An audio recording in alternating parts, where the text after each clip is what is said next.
Hi guys, good morning everyone. कैसे हैं आप सब लोग। यार मुझे आज तो काफी नए नए चेहरे देखने हैं क्योंकि आज तो आपका फर्स्ट लेक्चर है ना। तो मुझे सबसे पहले देखने दो कितने लोग आज नए हैं। अच्छा आप ऐसा करो, जो थम्स अप पे क्लिक करो। Let me see how many of you are attending this lecture live. देखते हैं कितने लोग इस लेक्चर को लाइव अटेंड कर रहे हैं। और ये एनर्जी डबल ट्रिपल चाहिए क्योंकि ये कंप्लीट बैच वाली एनर्जी तो मुझे दिख नहीं रही है। मुझे और नए चेहरे देखने हैं। कंप्लीट बैच जो होता है उसका मतलब होता है ये आपकी कंप्लीट प्रिपरेशन कराएगा। इसका एनर्जी लेवल ही एक डिफरेंट लेवल का होता है। सब लोग, जितने भी लोग लेक्चर को लाइव अटेंड कर रहे हैं, थम्स अप पे एक एक बार क्लिक करिएगा, 2-3 बार मत करिएगा, because I want to see how many of you are attending this lecture live. Good morning ma'am. यार आप लोगों ने कभी बचपन में ये नहीं किया क्या कि फर्स्ट लेक्चर में जब नई नई टीचर आती थी तो गुड मॉर्निंग मैम, नहीं किया है क्या? अरे बहुत किया है। तो कभी मैंने ये चीज एक्सपीरियंस नहीं करी। मैंने कभी एक्सपीरियंस नहीं, कभी कभी कभी मुझे नहीं फील हुआ कि ये गुड मॉर्निंग मैम वाला जो टोन है। एक बार सब लोग मुझे गुड मॉर्निंग मैम कह के दिखाओ, एकदम पुराने जमाने वाला, एकदम बढ़िया सा। मतलब आई शुड फील कि हाँ यार एकदम सही है। मुझे मेरे बचपन की याद दिलाने वाला गुड मॉर्निंग एक बार बोल के दिखाइए सब लोग। यस, मोनालिसा, कभी लगे मोनालिसा। मोनालिसा ने एकदम सही बोला है। यार बाकी सबका गुड मॉर्निंग बड़ा छोटा सा, इतना छोटा गुड मॉर्निंग नहीं हुआ करता था, बहुत ही लंबा गुड मॉर्निंग हुआ करता था। और मैं इस चीज का सच में रीजन फाइंड आउट करने के पीछे पड़ी हूँ कि क्यों यार ऐसा क्यों करते थे हम लोग, इतना लंबा गुड मॉर्निंग करके मिलता क्या था। गुड मॉर्निंग मैम एक ये भी हो सकता है ना। चलो, खैर इसी एनर्जी के संग अपने इस लेक्चर को शुरू करते हैं। एंड इस लेक्चर को शुरू करने से पहले मैं आपको 2-3 चीजें बता दे रही हूँ जो कि बहुत इंपॉर्टेंट है बताना। सबसे पहली चीज, आज के लेक्चर में जितने भी लोगों का कंफ्यूजन है ना, कुछ लोगों का कि मैम मेरा 1 महीने में एग्जाम है, 2 महीने में एग्जाम है, कैसे करें, एक ये कंफ्यूजन आपका डील होगा। दूसरा, वोकैबुलरी और कॉम्प्रिहेंशन को डेली बेसिस पे कैसे प्रिपेयर करें। और तीसरा, ग्रामर के लिए क्या करें। ठीक है, तो इन तीनों कंफ्यूजन में आपकी पूरी की पूरी कंफ्यूजन डील हो जाएगा। कुछ छूटा तो नहीं है मुझसे, कोई ऐसी चीज जो मुझसे छूट गई हो, ऐसी कोई चीज तो नहीं है ना? छूटी तो नहीं है? वाह भाई वाह। अरे एक चीज छूट गई है ना, फोर्थ वाली, आपका स्टडी प्लान। ये सारी चीजें हैं और ये चारों चीजें कंफ्यूजन में आज क्लास में डील करूंगी क्योंकि मैंने बोला था किसी भी बैच की जब कोई पहली क्लास होती है तो उसमें मैं आपका शेड्यूल बताती हूँ, किस तरह से डेली बेसिस पे वोकैबुलरी और कॉम्प्रिहेंशन करना है, किस तरीके से तैयारी करनी है। पहले लेक्चर में मैं ये सब जरूर कराती हूँ ताकि जितने भी लोग नए हैं पुराने हैं सबको फायदा हो। पहला लेक्चर देख के जितने भी लोग नए हैं पुराने हैं सबको फायदा हो। इस वजह से मैं पहले लेक्चर में सब कुछ बताती हूँ डिटेल में। बस एक चीज जरूर याद रखना, जितने भी लोग आज लेक्चर ले रहे हैं, ये जो मेरा बैच है ना, ये कंप्लीट बैच है इंग्लिश का। कंप्लीट बैच है आपका एसएससी प्रिपरेशन का, जिसमें से 9:30 पे इंग्लिश की क्लास होती है, 12:30। ठीक है, एक भी क्लास कोई मिस मत करना। यहाँ पे आपकी पूरी तैयारी कराई जाएगी। रीजनिंग और जीएस भी शुरू होगा, कैसे क्या वो सब मैं आपको बता दूंगी। अभी के लिए बस इतनी चीज समझ लो। बताओ भला, इतनी चीज अच्छे से समझ में आ गई सबको? डेली कॉलेज होता है, कॉलेज नहीं होता है, जो लोग वर्किंग हैं कॉलेज होता है, उनको कौन सा शेड्यूल फॉलो करना है, सब कुछ बताऊंगी। ठीक, चलो तो बस ये चीजें याद रखना। आपको लेक्चर, एक चीज जो मैं लिख रही हूँ, डेली लाइव, ये 9:30 जो टाइम है ना, इसको याद कर लो, रट लो। ये बरखा मैम का टाइम है, 9:30 बजे आपको डेली आना है। ठीक, ये चीज सबसे इंपॉर्टेंट है जिसके ऊपर मैं एक नहीं, दो नहीं, 3-4 स्टार बना दे रही हूँ। इस चीज को बहुत इंपॉर्टेंट रखना। बाकी ये सारी चीजें मैं डील कर लूंगी। थोड़ा सा पढ़ाई करते हैं, बेसिक क्लास है, बेसिक्स थोड़े आप लोगों को क्लियर करते हैं। यहाँ पे बहुत से ऐसे स्टूडेंट्स होंगे जिन्होंने ये क्लास करी है, बहुत से ऐसे होंगे जिन्होंने नहीं करी है। अगर आपने करी है तो आपका रिविजन हो जाएगा, और नहीं करी है तो फिर तो बिंदास पढ़ाई होगी। ठीक है, अच्छे से रिप्लाई करिएगा बस। ठीक, चलो तो ये बेसिक्स की क्लास है। सबसे पहले ये थोड़ी देर से बताऊंगी, ये अभी नहीं। हाँ, सबसे पहले यहाँ से शुरू करते हैं। अगर मैंने यहाँ पे 2 सेंटेंस लिखा है, जिसने जिसने क्लास करी है उसे आंसर पता होगा, जिसने नहीं करी है आप भी आंसर करना। ये मत सोचना कि गलत हो गया तो लोग मुझे जज करेंगे। जज करने दो, नौकरी नहीं देगा कोई आपको, जज करने दो, लेकिन आंसर सबको करना है। फर्स्ट या सेकंड कौन सा सही है और क्यों सही है? Why you couldn't score 50 on 50 in English? Why couldn't you score 50 on 50 in English? कौन सा सही है और क्यों सही है? बिल्कुल सही बोला है आपका, ये वाला सही है और ये वाला गलत है। देखो, एक सिंपल सी चीज है हमारे सेंटेंस में, कभी भी कभी भी हमारे सेंटेंस की शुरुआत अगर नेगेटिव से होती है या सेंटेंस का एंड क्वेश्चन मार्क से होता है। शुरुआत अगर किसी नेगेटिव वर्ड से हो या फिर एंड क्वेश्चन मार्क से हो, दोनों केसेस में क्या होता है, पहले वर्ब आता है फिर सब्जेक्ट आता है। पहले कुड आएगा फिर यू आएगा। फर्स्ट वाला आपका गलत है। ठीक, ये तो हो गया प्रॉपर समझाने वाली चीज। अब मैं आपको बताने जा रही हूँ ये चीज आपको कैसे लंबे समय तक याद रहेगी। यार एकदम सिंपल सा लॉजिक है, क्वेश्चन मार्क है, नेगेटिव है, ये सब भूल जाओ। बस एक छोटा सा सेंटेंस याद रख लो, amazing Bhavesh, he is a good boy, full stop.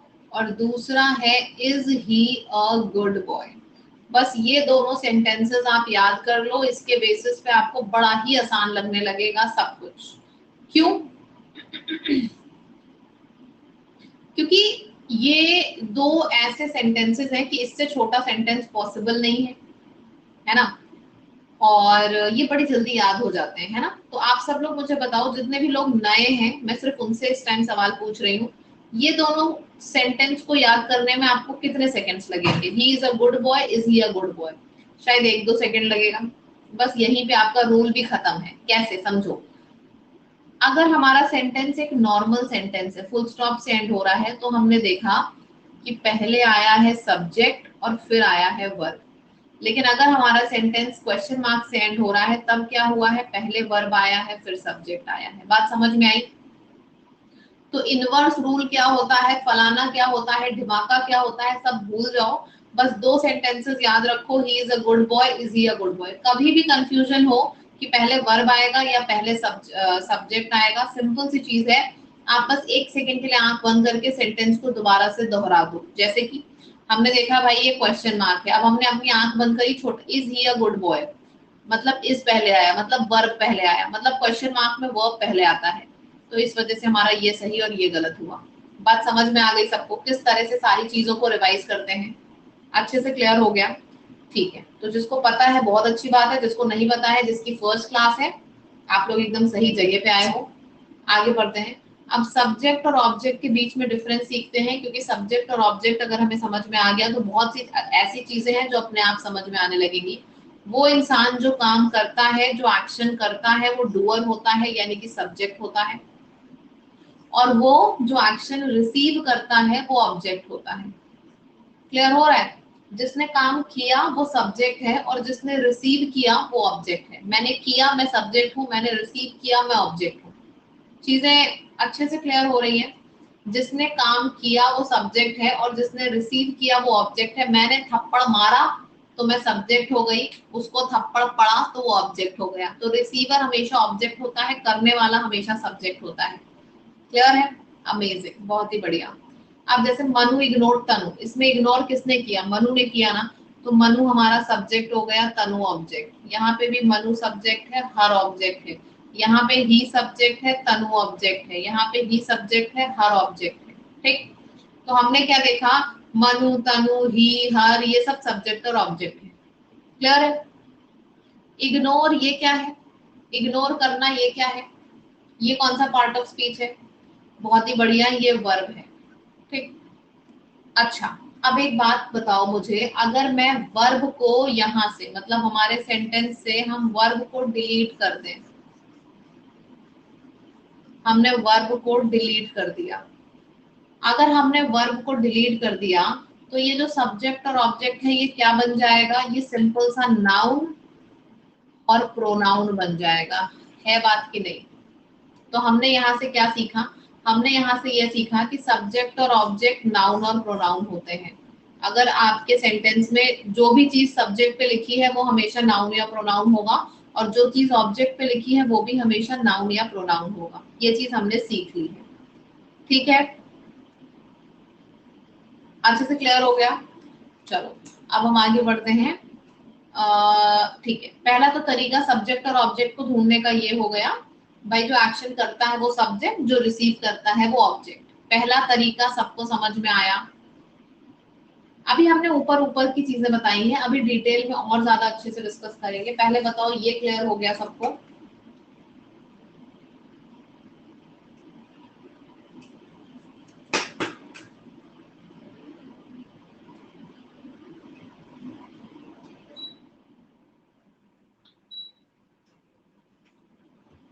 ठीक है, चलो दूसरा कॉन्सेप्ट देखते हैं। एक और बहुत ही आसान सा तरीका है कि जो भी आपके सेंटेंस में वर्ब दिया है उससे सवाल पूछो व्हाट या whom लगा के। ये बहुत इंपॉर्टेंट है कि जो भी आपके सेंटेंस में वर्ब दिया है उससे सवाल पूछना है, और सवाल जो हम पूछेंगे व्हाट या whom लगा के पूछेंगे। ठीक, जो भी आंसर आपको मिलेगा वो ऑब्जेक्ट होगा। आपने वर्ब दिया, वर्ब से सवाल पूछा, सवाल पूछोगे आप व्हाट या whom लगा के, और आपको जो भी आंसर मिलेगा वो आपका ऑब्जेक्ट होगा। बोलो जी, ये चीज अच्छे से क्लियर है? बहुत ही बढ़िया। अब जैसे हमने देखा यहाँ पे वर्ब है, वर्ब से सवाल पूछोगे लेकिन सवाल में आपको सिर्फ व्हाट लगाना है या whom लगाना है, और कुछ आप नहीं लगा सकते। ठीक, मनु इग्नोर्ड whom, आंसर मिला तनु, तनु ऑब्जेक्ट हो गया, जो आंसर मिलेगा वो ऑब्जेक्ट हो गया। मनु तो सब्जेक्ट है, सेंटेंस की शुरुआत करने वाला है तो वो वैसे भी सब्जेक्ट है। बरखा टीचर्स व्हाट, आंसर मिला इंग्लिश, ऑब्जेक्ट हो गया। Ram bought a what, bag, bag object हो गया। क्लियर है? बात आपको समझ में आ रही है कि हम वर्ब से सवाल तो पूछते हैं लेकिन हाउ, व्हेन और व्हाई कभी नहीं लग सकता।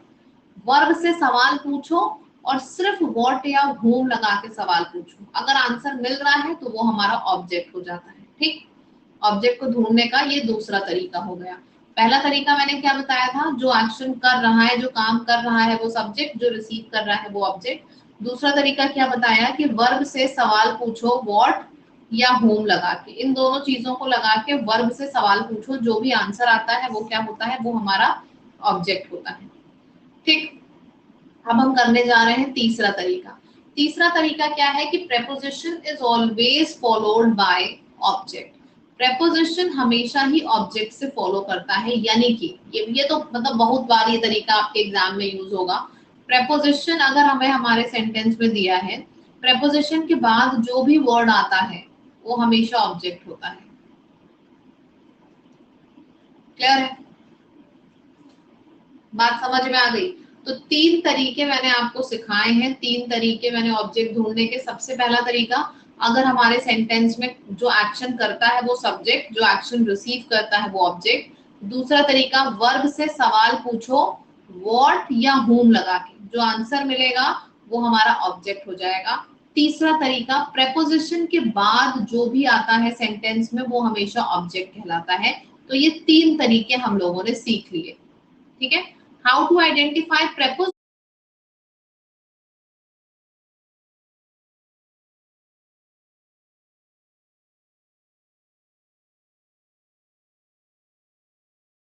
प्रेपोजिशन जब मैं पढ़ाऊंगी तब बताऊंगी, अभी सिर्फ इतना समझ लीजिए, दो शब्दों को रिलेट करने के लिए जो वर्ड यूज होता है ना वो प्रेपोजिशन होता है। अगर दो सेंटेंसेस को कनेक्ट करने के लिए कोई वर्ड यूज हो रहा है कनेक्टर की तरह, तो वो कंजंक्शन होता है, जैसे and, as well as, but. लेकिन यहाँ पे सिर्फ दो वर्ड्स को, यानी कि नाउन को एडजेक्टिव से, प्रोनाउन को एडजेक्टिव से, जब दो पार्ट्स ऑफ स्पीच को कनेक्ट करने के लिए कोई वर्ड यूज होता है तो वो प्रेपोजिशन होता है। ठीक, और जब दो सेंटेंसेस को कनेक्ट करने के लिए यूज होगा तो वो कंजंक्शन होगा। वंडरफुल। अब बेसिक्स ऑफ वर्ब की तरफ मूव करें। अभी चार्ट ऑफ नहीं करेंगे, अभी कोई डिस्टर्ब नहीं कर रहा है। अच्छी, चार्ट ऑफ तब करी जाती है जब कोई डिस्टर्ब करता है। जब कोई डिस्टर्ब कर ही नहीं रहा है तो चार्ट ऑफ करने की क्या जरूरत है? ठीक है, चलो आगे बढ़ते हैं, आगे बढ़े। वंडरफुल। अब बेसिक्स ऑफ वर्ब समझते हैं। वर्ब हमारे कितने टाइप में डिवाइडेड है, आप लोग बताओ। वर्ब कोई भी जब काम किया जाता है, कोई भी एक्शन किया जाता है, तो जो वर्ड यूज होता है वो हमारा वर्ब होता है। ठीक, अब यहाँ पे हमने देखा वर्ब दो हिस्से में डिवाइड होता है, एक होता है मेन वर्ब और एक होता है सेंटेंस। सिर्फ मेन वर्ब से तो कंप्लीट हो नहीं जाएगा। जैसे मैंने बोला कि वो लड़की डांस कर रही है, तो शी डांसिंग तो हम लिख नहीं देंगे। सेंटेंस को कंप्लीट करने के लिए किसी हेल्पिंग वर्ब की जरूरत होती है। तो दूसरी कैटेगरी होती है हेल्पिंग वर्ब की, जैसे कि शी इज डांसिंग, तो इज हमारा हेल्पिंग वर्ब हो गया। और जो मेन काम हो रहा होता है वो हमारा मेन वर्ब हो जाता है, जैसे डांसिंग हमारा मेन वर्ब हो गया। इतना क्लियर हो गया? बहुत ही सिंपल है। वर्ब हमारा दो हिस्से में डिवाइडेड है, एक मेन वर्ब और एक हेल्पिंग वर्ब। मेन वर्ब होता है जो मेन काम, जो मेन एक्शन करता है। हेल्पिंग वर्ब होता है जो हेल्प करता है सेंटेंस को कंप्लीट होने में। ठीक, सबसे पहले मेन वर्ब करते हैं, फिर हेल्पिंग वर्ब पे जाएंगे। मेन वर्ब यहाँ पे V1, V2, V3, V4, V5 लिखा है। आप लोग मुझे बताओ कि मेन वर्ब कितने टाइप के होते हैं। मैं सिर्फ मेन वर्ब की बात कर रही हूँ यहाँ पे। मेन वर्ब कितने टाइप के होते हैं? बहुत बढ़िया, आपको किताबों में लिखा हुआ दिखा रहेगा V1, V2, V3, V4, V5। लेकिन मेन वर्ब सिर्फ तीन तरीके के होते हैं, V1, V2 और V3। ठीक, अब आप सोच रहे होंगे कि मैम फिर V4 और V5 क्या होता है? V4 और V5 हम डिनोट करने के लिए यूज करते हैं अपनी सहूलियत के लिए। जैसे कि अगर मुझे आपसे बोलना है कि यहाँ पे ING फॉर्म लिखा जाएगा, वर्ब का ING फॉर्म लिख दो, तो इतनी बड़ी चीज बोलने के बजाय मैं बोलूंगी आपसे डायरेक्टली V4 लिख दो। ठीक, अब आपको तुरंत समझ में आना चाहिए कि मैम V4 लिखने के लिए बोल रही है, मतलब वर्ब के ING फॉर्म की बात हुई है। ठीक, और अगर मैंने बोला कि वर्ब में एस या फिर ES लगा दो एंड में, जैसे डांस में डांसेस हो गया, सिंग में सिंग्स हो गया, तो एस या ES लगा दो, तो इसको बोला जाता है V5। V5 का मतलब होता है शब्द के एंड में एस या ES लगाना, और V4 का मतलब होता है ING लगाना। तो ये डिनोट करने के लिए यूज होता है V4 और V5। लेकिन अगर मैं आपसे सिर्फ ये पूछूं कि मेन वर्ब कितने तरीके के होते हैं, तो आपको पता होना चाहिए कि मेन वर्ब हमारे तीन तरीके के होते हैं। इतना क्लियर हो गया सबको? ठीक है, मेन वर्ब तो बहुत छोटा सा था, ये तो खैर बहुत ही सिंपल है कि वर्ब किसके अकॉर्डिंग अग्री करता है? सब्जेक्ट के अकॉर्डिंग। अगर हमारा सब्जेक्ट सिंगुलर है तो वर्ब सिंगुलर, सब्जेक्ट प्लूरल है तो वर्ब प्लूरल। और ये भी हम कर चुके हैं, इसको भी फिल इन द ब्लैंक्स कर दीजिए जल्दी से।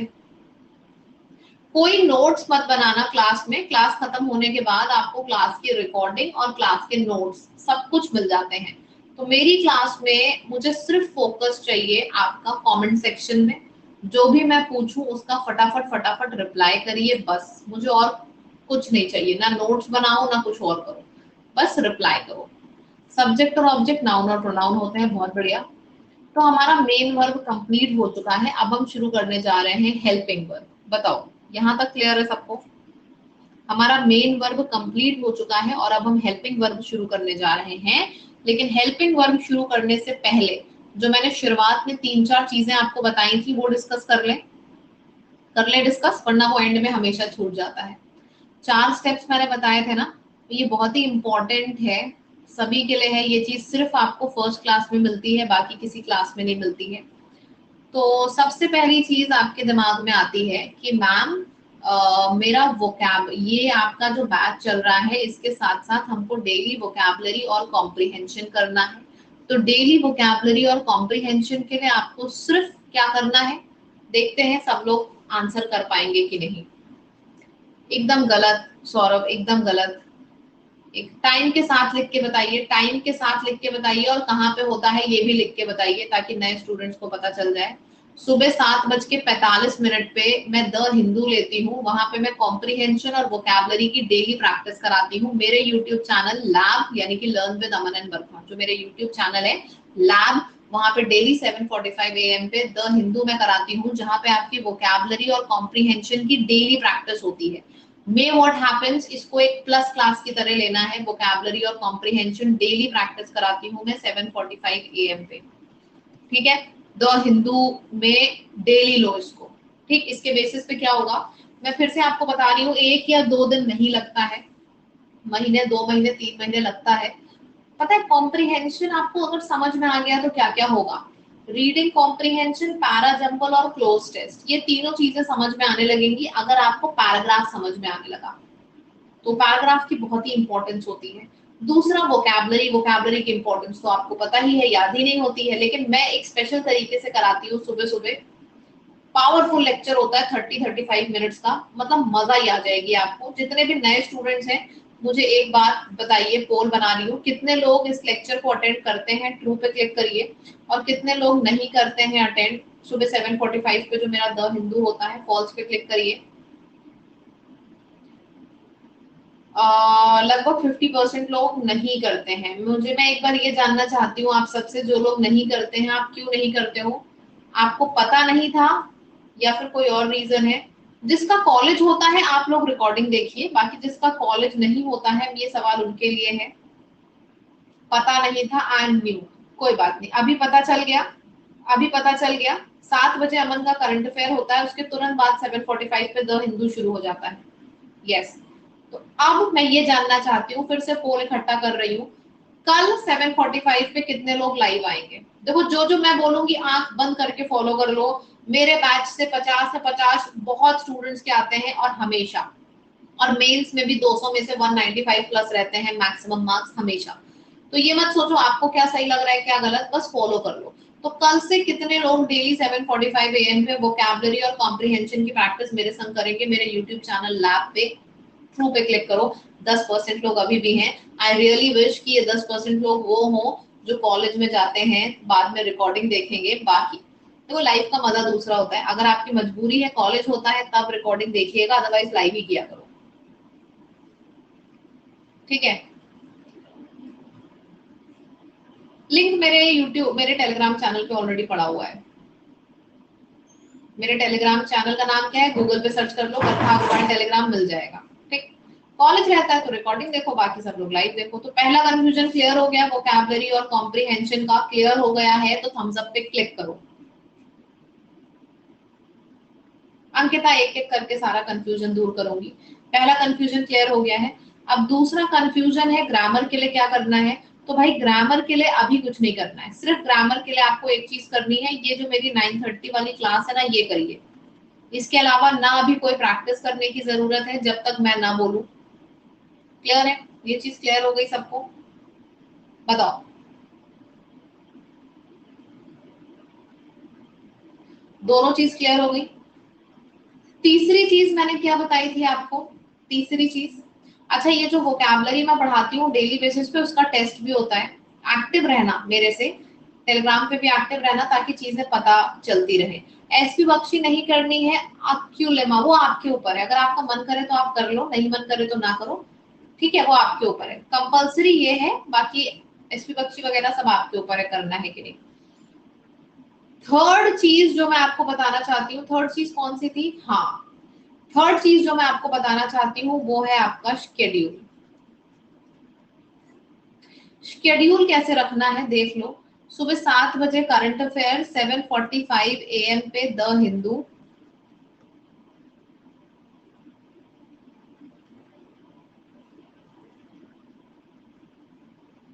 ठीक है? ये दोनों चीजें हो गई। यस यस लिखते जाओ, ओल्ड स्टूडेंट हो चाहे नए स्टूडेंट हो, मैं एकदम एक एक चीज बता रही हूँ जो आप लोगों को आज से करनी है, ठीक?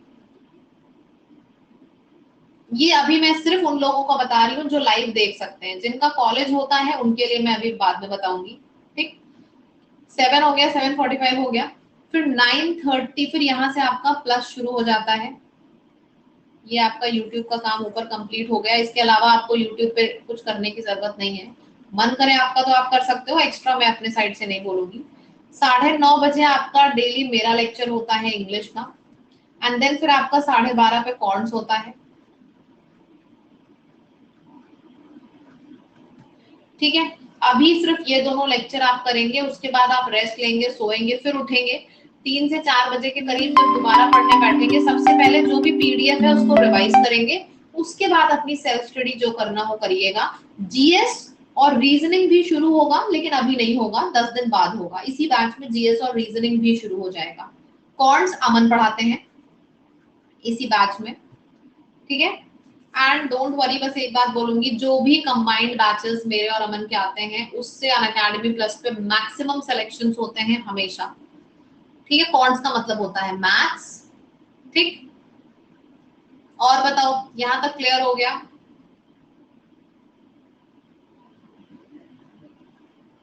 अब जिनका कॉलेज होता है आपको बस एक चीज करनी है, जितने आप लाइव कर पाओ ठीक है, अदरवाइज सेम चीजों को आप रात में रिकॉर्डेड देखोगे। ठीक, क्लियर हो गया शेड्यूल? अब चौथा कंफ्यूजन ये है, बुक्स लेनी है? अभी कोई बुक्स नहीं लेनी है, कोई बुक्स अभी आप लोग नहीं लोगे। एक बड़ा सा क्रॉस मैं बना रही हूँ। ठीक, एक एक करके मैं सारी चीजें बताती जा रही हूँ। अब ये चौथा पॉइंट जो मैं आपको बता रही हूँ, इसके बाद फिर से हमारी क्लास रिज्यूम हो जाएगी। चौथा पॉइंट ये है, मैंने अभी जैसे कि देखा, एक मेरे पास कमेंट पढ़ा था विवेक का कि ma'am I am planning to give CDS, नवंबर में है, 2 महीने बचे हैं। कल एक स्टूडेंट का कमेंट पढ़ा था, मैंने बोला था आज क्लास में बताऊंगी स्टेनोग्राफर का। ठीक है, तो आप लोगों को क्या करना है, एक सेकंड प्लीज वेट करिएगा, बस अभी बताती हूँ, एक लिंक शेयर कर रही हूँ।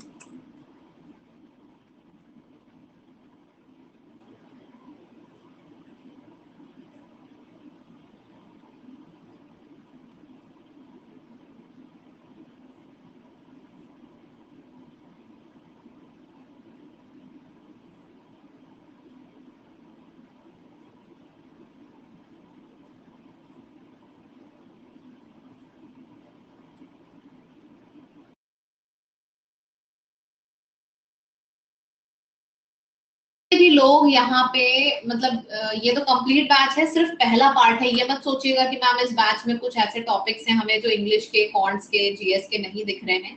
पहला पार्ट है ये, इस वजह से नहीं दिख रहे हैं। अभी सेकंड पार्ट आएगा जैसे ही ये खत्म होगा उसके बाद। ठीक, तो आप लोग वो मत सोचो। जिनका भी एग्जाम 1-1.5 महीने में लगा है आप लोगों को, और बाकी जितने भी यहाँ पे स्टूडेंट्स हैं, सबको मैं एक होमवर्क और दे रही हूँ, इसको मिस मत करना। देखो, आपका जब शेड्यूल में सारा का सारा काम 2 बजे तक खत्म हो जा रहा है, 4 बजे से लेकर चलो 5 बजे तक आपने पीडीएफ रिवाइज कर ली, 6 बजे से 8 बजे तक का टाइम आप फिक्स कर दो रिकॉर्डिंग के लिए। और रिकॉर्डिंग में आपको क्या क्या देखना है, मैं 2 यहाँ पे लिंक शेयर कर रही हूँ। सबसे पहले इन दोनों कोर्सेज में एनरोल करो अपने आप को जल्दी से।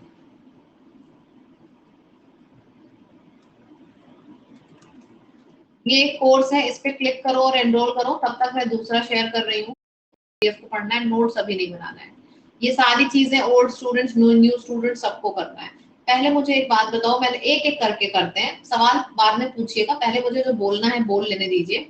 मैंने जो ऊपर लिंक शेयर करी है, आप सबने उसमें एनरोल कर लिया? एनरोल कर लिया तो कमेंट सेक्शन में यस लिख दो, यस लिख दो। अगर लिंक ओपन नहीं हो रहा है उस केस में आपको क्या, 1 मिनट रुको तो सही। अरे भैया रुक गई मैं 1 मिनट के लिए।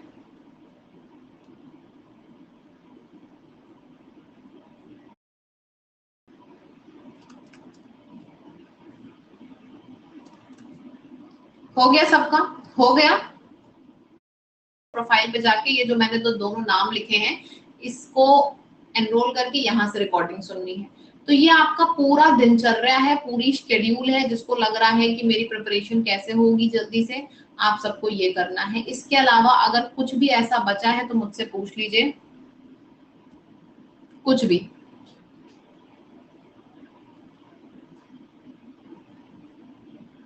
1 मिनट वेट करिए, सब लोग अपने क्वेश्चन सोच लीजिए, जो भी डाउट है मैं बस लैपटॉप को कनेक्ट कर दूं। 1 मिनट वेट कर लीजिए। कुछ लोग कह रहे हैं सेल्फ स्टडी कब करेंगे? सेल्फ स्टडी में कम से कम 4-5 दिन करिए। अगर नहीं आएगा तब किसी और टीचर पे स्विच करिए। लेकिन बैच, जब कोई भी 2-3 लोग कंबाइन करके बैच क्रिएट करते हैं तो दिमाग में बहुत सी चीजें होती हैं। जैसे कि ये बैच खत्म होगा, फिर तुरंत हम लोग कंबाइंड प्रैक्टिस का भी बैच लॉन्च करेंगे। ठीक है, तो इस बैच में आपको इंग्लिश, रीजनिंग, जीएस, कॉन्ट सब मिलेगा। आपको सिर्फ अटेंड करनी है क्लासेस, और जरूर अटेंड करिए, उसके बाद पता चलेगा कि बेस्ट है कि नहीं है। अटेंड करिए। फिर पिंड मैसेज आप सबने स्क्रीनशॉट ले लिया है, इस पिंड मैसेज का हटा दूं? लिंक नहीं खुल रहा था ना आपका, तो मेरे प्रोफाइल पे जाके इस नाम से सर्च करके कोर्स में एनरोल कर लीजिएगा, रिकॉर्डिंग इसकी सुनिएगा।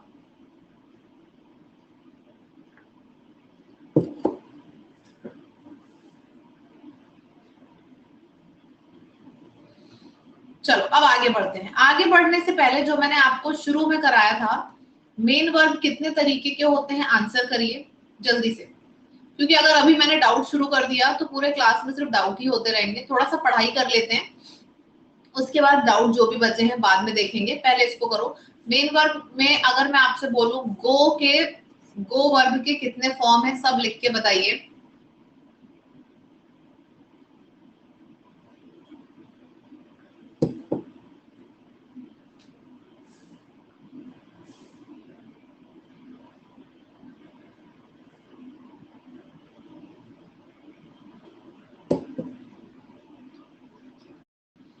अब मैंने आपसे बोला कि ठीक है, अगर वर्ब 3 तरीके के होते हैं तो ये V4 और V5 क्या है फिर?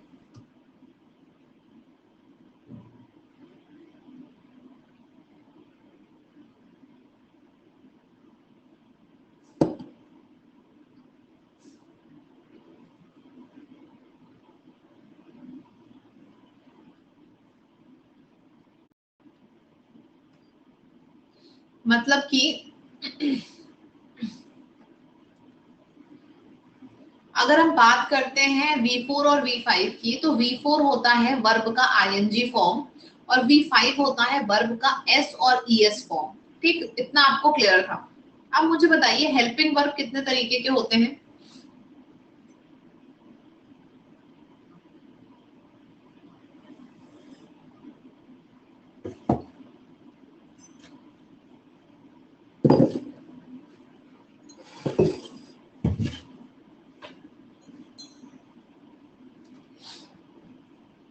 हेल्पिंग वर्ब 27 तरीके के होते हैं, लेकिन मेन बात यह है कि ये 27 तरीके के हेल्पिंग वर्ब यूजुअली लोगों को याद नहीं रहते हैं। ठीक है, तो सबसे पहले और सबसे महत्वपूर्ण चीज हम लोग क्या करेंगे कि हेल्पिंग वर्ब को अपना याद करेंगे।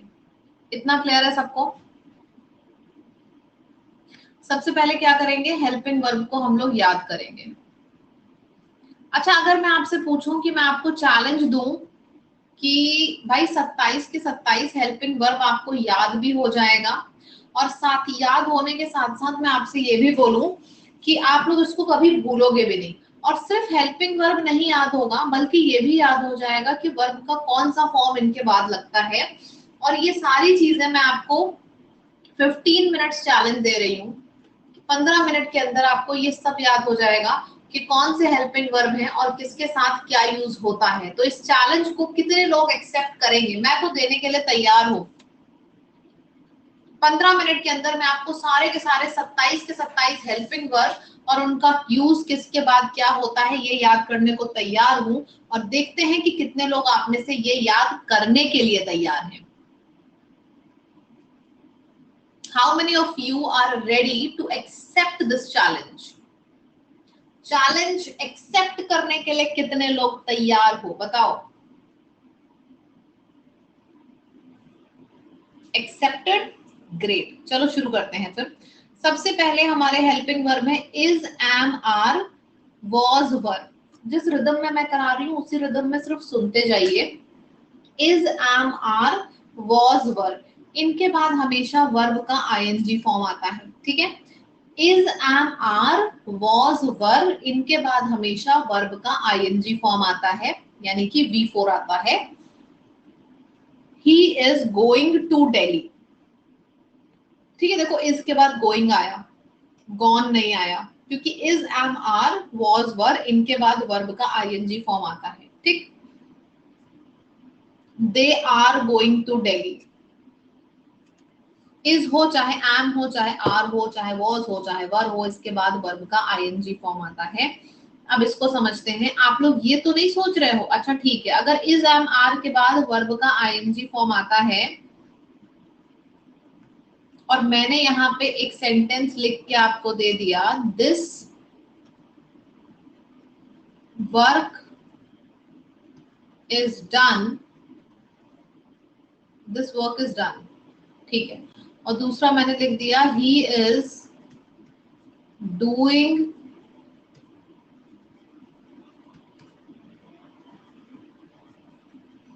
ये मैंने 2 सेंटेंसेस आपको दे दिए, मैंने पूछा कौन सा सही है कौन सा गलत है।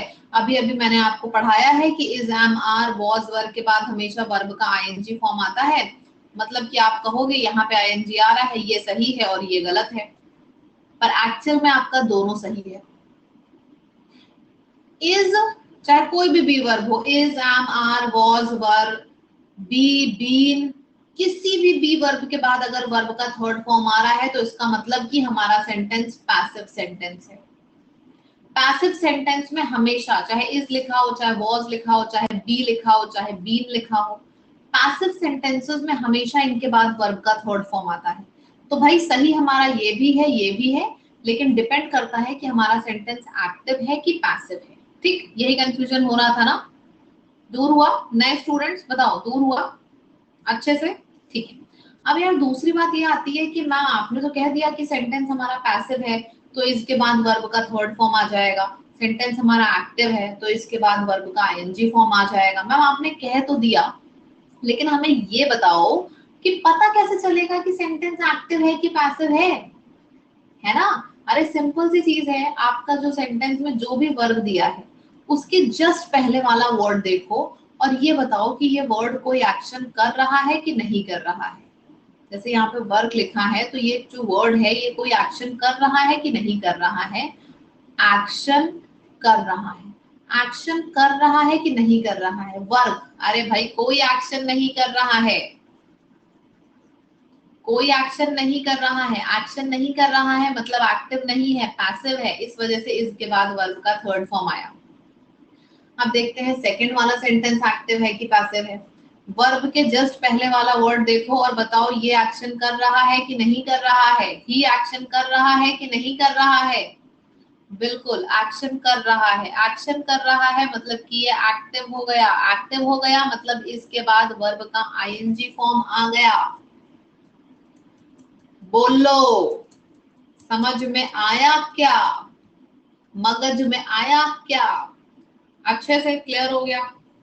ठीक है, तो हमने यहाँ पे दोनों कंफ्यूजन क्लियर कर लिए कि भाई is, am, are, was verb के बाद वर्ब का फोर्थ फॉर्म आता है, लेकिन बहुत बार ऐसा होता है कि इज हो, चाहे वॉज हो, चाहे बी, बीन हो, इसके बाद वर्ब का थर्ड फॉर्म आता है। वो कब होता है? वो पैसिव सेंटेंसेस में होता है, वो एक अलग केस है, वो हम नहीं डील करेंगे। अभी हम अपने दोबारा से 27 वाले चैलेंज पे आ जाते हैं। मैंने इसलिए बता दिया ताकि कहीं दूर दूर तक कंफ्यूजन ना हो। ठीक है, हमारे 4 मिनट ओवर हो गए हैं, अभी हमारे पास सिर्फ और सिर्फ 11 मिनट बचे हैं चैलेंज के। आगे बढ़ते हैं। Is, am, are, was verb के बाद वर्ब का आईएनजी फॉर्म 5 हो गए। डू, डज और डिड के बाद वर्ब का फर्स्ट फॉर्म में व्हाट हैपेंस? अगर हमारे सेंटेंस में डू, डज और डिड है, हेल्पिंग वर्ब की मैं बात कर रही हूँ, तो उसके बाद जो मेन वर्ब आएगा हमेशा अपने फर्स्ट फॉर्म में होगा। In the same manner has, have और हैड के बाद जो वर्ब आएगा हमेशा अपने थर्ड फॉर्म में होगा। क्लियर है? डू, डज, डिड के बाद वर्ब का फर्स्ट फॉर्म और हैज, हैव और हैड के बाद वर्ब का थर्ड फॉर्म। क्या ये चीज क्लियर है? बहुत बढ़िया। कितने हो गए हेल्पिंग वर्ब? काउंट बताते रहिए आप लोग मुझे। एल्यूसिडेट, डिसर्नेबल, पैल्पेबल, क्लियर मत बोला करो, ये सारे नए नए वर्ड्स यूज किया करो ताकि चीजें और अच्छे से याद हो। ल्यूसिड, पेल्यूसिड, एल्यूसिडेट, डिसर्नेबल, स्टार्क, पैल्पेबल, ये सब यूज किया करो। बहुत बढ़िया, आगे बढ़ते हैं। हर जगह नई नई वोकैबुलरी का यूज करो ताकि बहुत अच्छे से चीजें क्लियर होती चली जाएं। ठीक है, चलो। तो हमने क्या देखा? डू, डज और डिड के बाद वर्ब का फर्स्ट फॉर्म, हैज, हैव और हैड के बाद वर्ब का थर्ड फॉर्म। ठीक, कूल। तो 5 हमने पहले किए थे, 6, 7, 8, 9, 10, 11, 11 हो चुके हैं, 11 हो चुके हैं। वंडरफुल, आगे बढ़ते हैं। देखो यहाँ पे डिड के बाद वर्ब हमेशा अपने फर्स्ट फॉर्म में आता है। यार ये जो आपको ये दिख रहा है ना, आपको लग रहा होगा इतना आसान, जब एग्जाम में आता है ना बड़ा सा सेंटेंस और उसमें डिड के बाद में वर्ब का थर्ड फॉर्म लिख दिया जाता है, यूजुअली हमारे नजरों से ये सब चीजें छूट जाती हैं, इसीलिए इसको छोटा मत समझिए। बस ये समझ लो कभी भी मे व्हाट हैपेंस अगर हमारे सेंटेंस में डू, डज और डिड आ रहा है उसके बाद वर्ब का first form, has, have, had आ रहा है उसके बाद वर्ब का third form. 11 helping verbs already हो चुके हैं। आगे बढ़ते हैं। देखो यहाँ पे हैड आया, हैड के बाद वर्ब का थर्ड फॉर्म आएगा। रोट तो वर्ब का थर्ड फॉर्म है नहीं, रिटन है, इस वजह से हमारा ये सही है। यहाँ पे भी हैड के बाद वर्ब का थर्ड फॉर्म आता है, लेकिन हमको एक चीज और पता है, कुछ ऐसे शब्द होते हैं, ज्यादातर क्या होता है कि किसी भी वर्ड के एंड में आप ईडी लगाते हो तो वो थर्ड फॉर्म हो जाता है। प्ले में लगा दिया प्लेड, वर्ब का थर्ड फॉर्म हो गया। डांस में लगा दिया डांस, वर्ब का थर्ड फॉर्म हो गया। लेकिन कुछ ऐसे शब्द होते हैं जिनका थर्ड फॉर्म बनाने के लिए कभी ईडी नहीं ऐड करना पड़ता है, जैसे कि ब्रॉडकास्ट। चाहे वर्ब का फर्स्ट फॉर्म हो, सेकेंड हो या थर्ड हो, तीनों केसेस में ब्रॉडकास्ट ब्रॉडकास्ट ही रहता है। और भी चीजें चलो मैं फ्लो में याद करा दूं। Cast, broadcast, forecast, put, put, put, spread, cut, और कुछ छूटा? हो ही गया ना। बिड वर्ड के दो मीनिंग होते हैं, बिड में अभी यहाँ नहीं लिखूंगी, ठीक है। तो ये बहुत पूछे जाते हैं फिलहाल आपके एग्जाम में। तो हैड के बाद वर्ब का थर्ड फॉर्म आता है, हमें पता है चाहे फर्स्ट फॉर्म हो, चाहे सेकेंड हो, चाहे थर्ड हो, ब्रॉडकास्ट तीनों फॉर्म में सेम रहता है, इस वजह से हमने ब्रॉडकास्ट लिख दिया। कितने वर्ड्स हो गए? 11 ही हैं अभी तक, आगे बढ़ते हैं। 12 और 13। बी और बीन के बाद वर्ब का फोर्थ फॉर्म आता है, आपको पता है थर्ड फॉर्म भी आता है, लेकिन पैसिव के केस में, हम सिर्फ एक्टिव का केस अभी डील कर रहे हैं। 11 हमारे हो चुके हैं। बी और बीन, 12 और 13, इनके बाद वर्ब का फोर्थ फॉर्म आता है। He will be doing this work, he will have been going to Delhi. देखो, चाहे बी हो हमारे सेंटेंस में और चाहे बीन हो, दोनों केसेस में वर्ब का आईएनजी फॉर्म आता है, तो यहाँ पे भी वर्ब का आईएनजी फॉर्म आ गया। पैसिव वाला हम ऑलरेडी अलग से कर चुके हैं। बीइंग के बाद वर्ब का थर्ड फॉर्म आता है हमेशा। The letter is being written by him, ये पैसिव ही बनता है, इसका एक्टिव बनता नहीं है। और बीइंग के बाद हमेशा वर्ब का थर्ड फॉर्म आता है। 13 हेल्पिंग वर्ब्स हमारे हो चुके थे। अब ये कौन सा हेल्पिंग वर्ब है? ये है 14। क्लियर है? ये 14वां हेल्पिंग वर्ब है, ठीक। अब कितने बचे? 27 में से 14 गए, कितने बचे? क्योंकि टाइम भी हमारे पास सिर्फ 8 मिनट का बचा है। 13 बचे हैं। चलो स्पीड में 13 याद करते हैं, जिस रिदम में मैं बताऊंगी उस रिदम में याद करना, ठीक है। सी सी मतलब सेम एक साथ। Can, could, will, would, may, might, shall, should, ought to, used to, must, dare, need। फिर से समझो। Can, could, will, would, shall, should, may, might, 8 हो गए। ought to, used to, must, dare, need, हो गए 13 याद? हो गए? फिर से करते हैं। Can, could, will, would, shall, should, may, might, ठीक है। इसके बाद ought to, must, used to, dare and need, 5 नीचे वाले हैं। इन सब के बाद हमेशा वर्ब का फर्स्ट फॉर्म आता है, हमेशा, ठीक। she can run fast, you should study maths,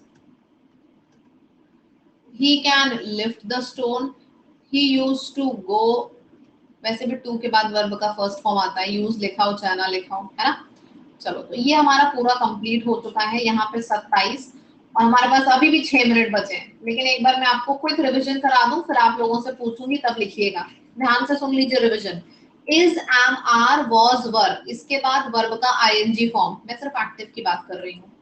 do, does, did के बाद वर्ब का first form, has, have, had के बाद वर्ब का थर्ड फॉर्म, खत्म। बी और बीन के बाद वर्ब का फोर्थ फॉर्म, बीइंग के बाद वर्ब का थर्ड फॉर्म। उसके बाद can, could, will, would, shall, should, may, might, ought to, must, used to, dare, need, इनके बाद वर्ब का फर्स्ट फॉर्म। 27 के 27 हेल्पिंग वर्ब मैंने आपको करा दिए हैं, और अभी भी 5 मिनट का समय बचा है। जिस तरीके से जीत ने आंसर किया है, उस तरीके से 27 के 27 हेल्पिंग वर्ब और वो किस वर्ब के संग यूज होते हैं, ये सारी चीजें आप मुझे लिख के दिखाओगे। और आपके पास 2 मिनट का समय है, 10:27 तक का समय। जितने भी लोग लाइव हैं, मुझे एक एक स्टूडेंट का आंसर चाहिए।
हैंड रेज है, अपना हैंड रेज करिए। हैंड रेज में करके एक साथ आपको बता दूंगी जो भी पूछना है। ठीक है Akshay, please raise your hand. इसमें से बताओ हेल्पिंग वर्ब और मेन वर्ब क्या है।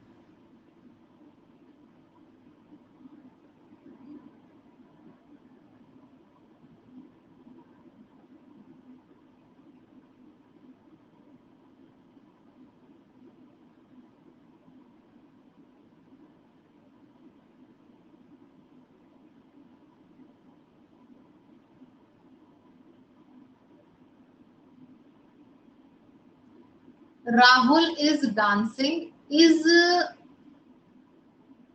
हेल्पिंग वर्ब है। मेन काम क्या हो रहा है, डांसिंग मेन काम हो रहा है, तो डांसिंग हमारा मेन वर्ब है और इज हमारा हेल्पिंग वर्ब है। ठीक, अब सेंटेंस नंबर 2 पे आते हैं। यार यहाँ पे तो कोई मेन वर्ब दिया ही नहीं है। तो जो ऐसे सेंटेंसेस होते हैं जहां पे मेन वर्ब नहीं दिया होता है, वहां पे ये जो हेल्पिंग वर्ब है ना, यही हमारा मेन वर्ब हो जाता है। ठीक, जहां पे मेन वर्ब दिया है वहां पे मेन वर्ब और हेल्पिंग वर्ब आप बता दोगे। जहां पे मेन वर्ब नहीं दिया है वहां पे हेल्पिंग वर्ब ही मेन वर्ब हो जाता है। वंदना, जहां तक पॉसिबल था मैंने सबकी स्टोरीज शेयर करी है, सबकी जहां तक पॉसिबल था। They have a pen, they have read all the instructions. अब रेड क्या है, ये मेन वर्ब है, तो ये हैव हो गया हमारा हेल्पिंग वर्ब। इस वाले सेंटेंस में कोई मेन वर्ब नहीं है, तो हेल्पिंग वर्ब और मेन वर्ब एक ही रहेगा, यानी कि ये जो हैव है यही हमारा हेल्पिंग वर्ब हो जाएगा और यही हमारा मेन वर्ब हो जाएगा। ठीक, इतना क्लियर है सबको। ठीक है, अच्छा मैं एक चीज और क्वेश्चन में देख ले रही हूँ, फिर मैं आपको 4-5 मिनट का ब्रेक दूंगी, आप लोगों को थोड़ा सा पानी वानी पी लीजिएगा। मैम 6 बजे तो सोता हूँ, 7:45 पे उठता हूँ। अगर ऐसा रूटीन है तो फिर रिकॉर्डिंग देखो, अब मैं इसमें क्या कह सकती हूँ। ठीक है आशीष, लैब मेंबरशिप की होने वाली है। ठीक है, शुरू करते हैं। अब यहाँ पे हमारे पास फिर से 2 सेंटेंसेस हैं। Now what is was in the sentence, बताइए मुझे। 2 सेंटेंसेस है, दोनों में वॉज क्या है, फटाफट 10 सेकंड के अंदर आंसर करके बताइए।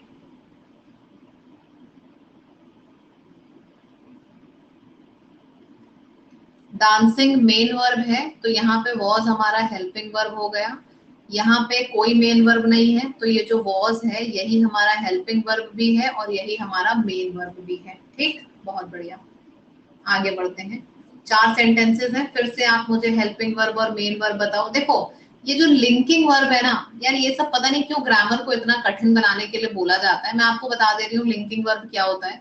कुछ ऐसे सेंटेंसेस होते हैं जहां पे मेन वर्ब नहीं होता है, तो हम हेल्पिंग वर्ब को ही मेन वर्ब बोल देते हैं और इसी को एक टर्म दे दिया गया है लिंकिंग वर्ब। ठीक, लेकिन हम ज्यादा टेक्निकलिटीज में नहीं जाएंगे, तो आप लोग मुझे लिंकिंग विंकिंग मत बताइए, बस ये बता दीजिए कौन से सेंटेंस में हेल्पिंग वर्ब है और कौन से सेंटेंस में मेन वर्ब है। बस हेल्पिंग वर्ब और मेन वर्ब मुझे बता दो।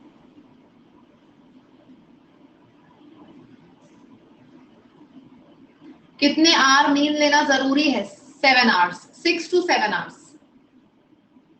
Yes it is.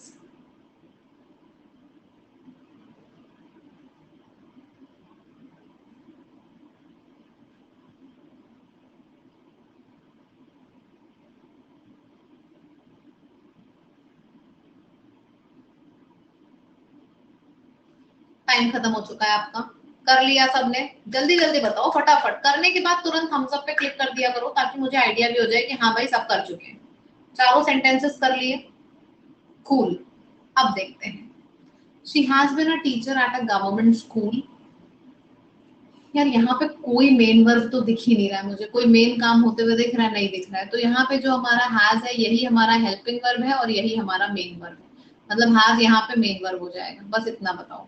ठीक, ठीक है, ओके। अब आप लोग सोच रहे होगे बीन क्या है, मेन वर्ब, क्योंकि यहाँ पे मेन कोई एक्शन नहीं। देखो मेन वर्ब होता क्या है, मेन वर्ब पहले समझ लो, देखा कैसे जाता है। मेन वर्ब का मतलब होता है कि उस वर्ड का कोई मीनिंग निकल के आ रहा हो। ठीक है, जैसे डांसिंग करने का मतलब होता है डांस करना। बीन का या हैज का कोई मीनिंग तो है नहीं, मतलब ये मेन वर्ब तो हो नहीं सकते हैं। ये हमारे हेल्पिंग वर्ब है। लेकिन अगर किसी सेंटेंस में मेन वर्ब नहीं दिया है तो यही हेल्पिंग वर्ब मेन वर्ब हो जाते हैं।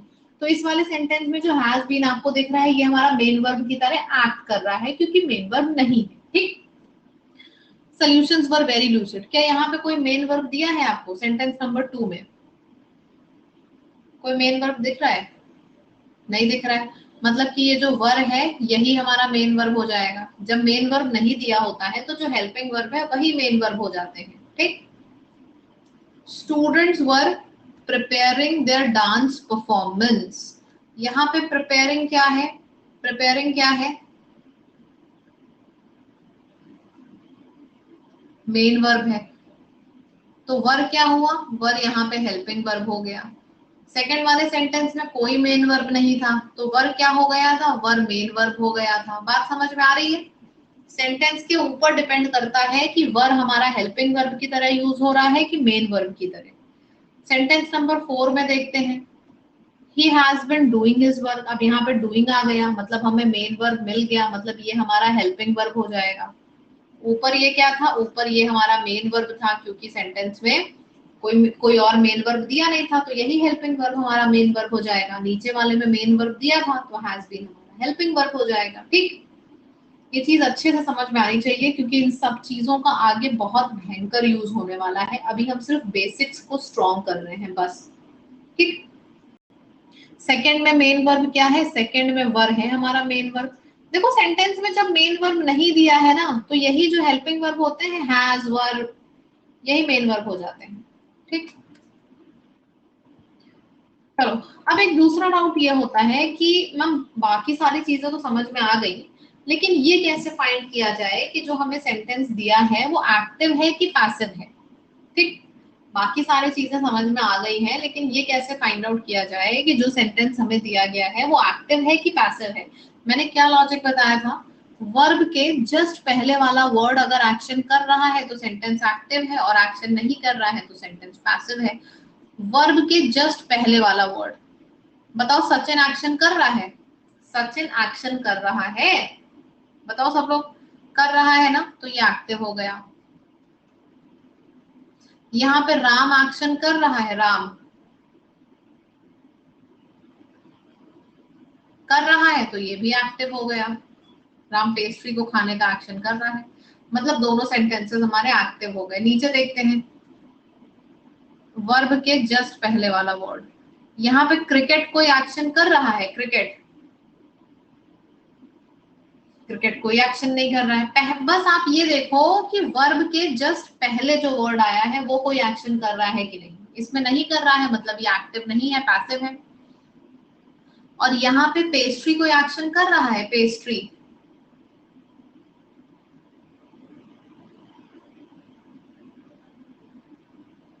कोई एक्शन नहीं कर रहा है तो ये भी एक्टिव नहीं है, ये भी पैसिव है। बात समझ में आ गया?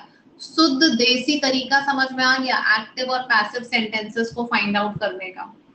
हमेशा यही लोचा फंसता है ना कि मैम यहाँ पे इज में इज के बाद वर्ब का आईएनजी फॉर्म लिखेंगे या फिर इसके बाद वर्ब का थर्ड फॉर्म लिखेंगे।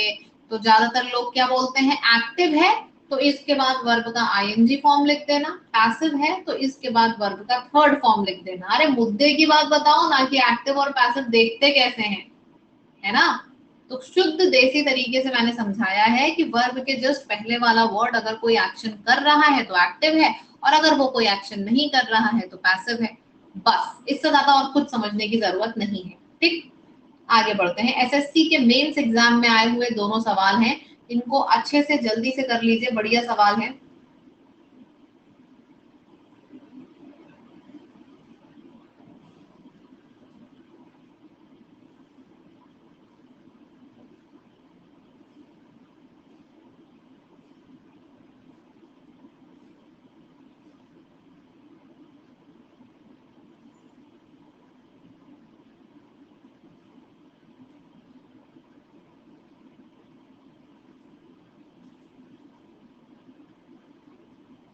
करण jump the traffic light and find by the policeman. अब देखो यहाँ पे क्या है, मुझे बस इतना बताओ कि ये वाला सेंटेंस एक्टिव है कि पैसिव है। ये वर्ब के पहले वाला वर्ड देखो, करण एक्शन कर रहा है। आंसर मत दो, जो मैं पूछूं उसका जवाब दो, तभी चीजें समझ में आएंगी। करंट एक्शन कर रहा है, बिल्कुल कर रहा है, मतलब ये वाला आधा आधा सेंटेंस हमारा एक्टिव में हो गया। And find by the policeman, ये फाइन, करण ने फाइन किया था पुलिसमैन को, मतलब ये जो फाइन करने वाला एक्शन है ये क्या करण कर रहा है? नहीं कर रहा है, ये एक्शन करण नहीं कर रहा है। जंप वाला एक्शन तो करण कर रहा था। देखो इस सेंटेंस में दो एक्शन हो रहा है, एक जंप होने वाला, एक फाइन होने वाला। जंप होने वाला एक्शन करण कर रहा है तो ये एक्टिव हो गया, एक्टिव हो गया तो डायरेक्टली V2 आ गया, है ना। फाइन होने वाला एक्शन क्या करण कर रहा है? फाइन होने वाला, ये एक्शन नहीं कर रहा है, मतलब ये वाला वर्ड हमारा पैसिव में रहेगा। और पैसिव में रखने के लिए हम क्या करते हैं? वॉज के बाद वर्ब का थर्ड फॉर्म लगाते हैं, डायरेक्टली वर्ब का थर्ड फॉर्म नहीं लिखते, तो ये वॉज फाइंड हो जाएगा। बात समझ में आ गई सबको, क्यों वॉज फाइंड हुआ? इस तरह से चीजों को समझते हैं, ऐसा थोड़ी ना है सुनने में सही लग रहा है तो सही है। चलो फिर से देखते हैं सेकंड वाला सेंटेंस। थीफ के बाद दो एक्शन दिया है, एक सरेंडर होने वाला एक्शन है और एक जेल भेजने वाला एक्शन है। थीफ पहला वाला एक्शन कर रहे हैं, पहला वाला एक्शन थीफ कर रहा है कि नहीं कर रहा है? हाँ कि ना? कर रहा है, मतलब एक्टिव है। एक्टिव में वॉज के बाद वर्ब का थर्ड फॉर्म नहीं आता, यानी कि सरेंडर्ड बिल्कुल सही है। सेंट, ये थीफ सेंट होने वाला एक्शन कर रहे हैं, मतलब क्या थीव्स कुछ लोगों को जेल भेज रहे हैं। सेंट भेजने का एक्शन क्या थीफ कर रहा है? नहीं कर रहा है, थीफ को जेल में डाला जा रहा है, पुलिस एक्शन कर रहा है, थीफ नहीं कर रहा है। तो ये सेंट वाला एक्शन थीफ नहीं कर रहा है, मतलब ये एक्टिव नहीं हुआ, ये पैसिव हुआ। पैसिव हुआ तो सेंटेंस में वॉज या वर के बाद वर्ब का थर्ड फॉर्म आएगा। देखो यहाँ पे वॉज आएगा कि वर आएगा? थीव्स लिखा है ना, मतलब वर आएगा। वर सेंट टू जेल, वर हो जाएगा यहाँ पे। एक एक चीज प्रॉपर इंग्लिश हिंदी सब में लिखी है ताकि आपको अच्छे से समझ में आए। अच्छा मैं एक चीज आपको बताना चाह रही हूँ, इंग्लिश सिर्फ समझ में नहीं आएगी बल्कि पूरे में पूरे नंबर भी आएंगे अगर आप डेली 9:30 पे क्लास कर रहे हो तो। ठीक है, इस वाली पीपीटी में अभी और भी स्लाइड्स बची हैं, काफी बची हैं, लेकिन आपको सिर्फ वहां तक रिवाइज करना है जहां तक मैंने क्लास में कराया है। कल फिर से मोस्ट कंफ्यूजिंग पेयर्स से शुरू करते हैं, ठीक? अच्छे से रिवाइज करिएगा। Tata, bye bye, take care and never ever miss the Hindu sessions, दोनों करिए, ठीक? Bye bye.